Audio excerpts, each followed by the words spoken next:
5 seconds. Mr. Deputy Chairman, the present speech of the Deputy Minister for Education, Dr. Shrimali, encourages me to speak first about education. I think, sir, this is the most important subject that we can be called upon to consider at the present time. We have had the first 5-year plan and we shall soon have the second 5-year plan.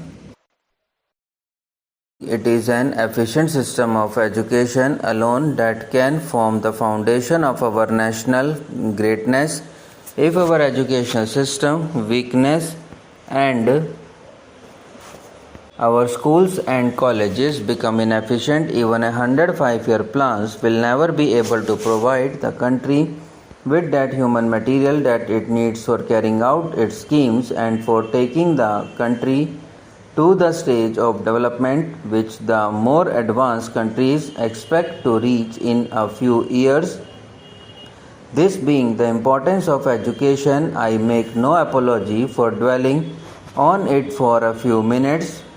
Sir, I should first like to say that it is a matter of concern to us that although the University Grants Commission Act was passed about 2 months ago, it has not yet been brought into force. This is due, I suppose, to the fact that the Education Ministry has not yet been able either to appoint anybody as the chairman of the commission or to select its members. I know, sir, that as the new act has not come into force, the commission as it was before the act was passed can continue its work, but the Education Ministry ought to realize and understand the psychological effect of the passing of the new act. The commission appointed a number of committees which have not yet completed their work.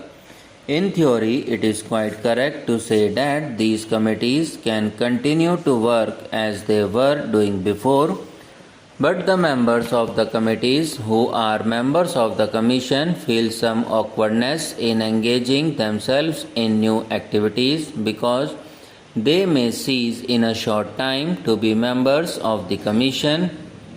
I hope, therefore, sir, that in view of the good work that the commission was doing and the powerful influence that it can exercise over the growth and development of university education, government will take early steps to appoint a chairman and to select the personnel of the commission who should be very eminent educationists.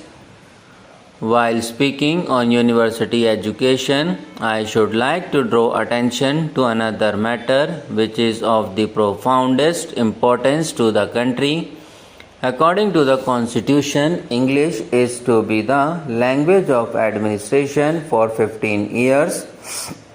What the linguistic policy of the Government of India will be in future will depend, I suppose, in part on the recommendations of the Language Commission, but whatever the recommendations of this commission may be, it is clear that at the present time it is necessary in the interest of advanced education and in the interest of the scientific and technical development of the country that those young persons who go to our colleges and universities should have a good knowledge of one of the most important foreign languages so that they may be in touch with the latest researches and the latest development of thought.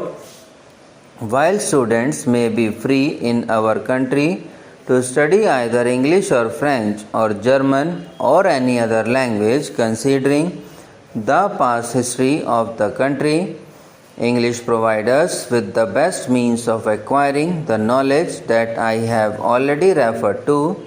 Now many universities with a very laudable aim have made the mother tongue of the students to the medium of education.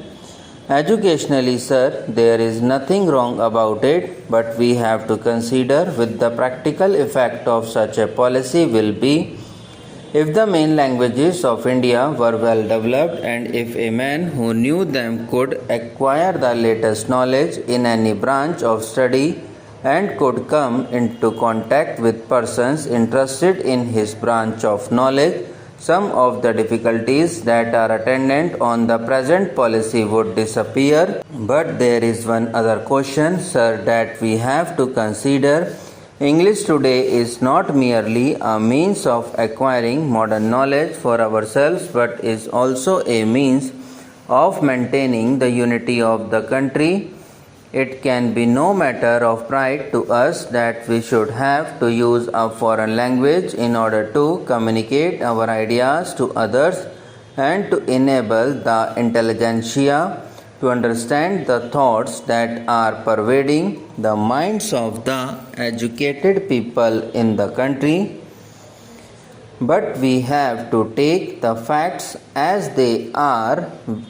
We hope a time will come when at least one of our languages, and I suppose Hindi, will be in an advantageous position than any other language and will be in a position to give to our young men and women and to the country what the English language is able to give at the present time.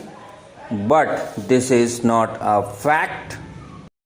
Subscribe now and press the bell icon. Never miss an update.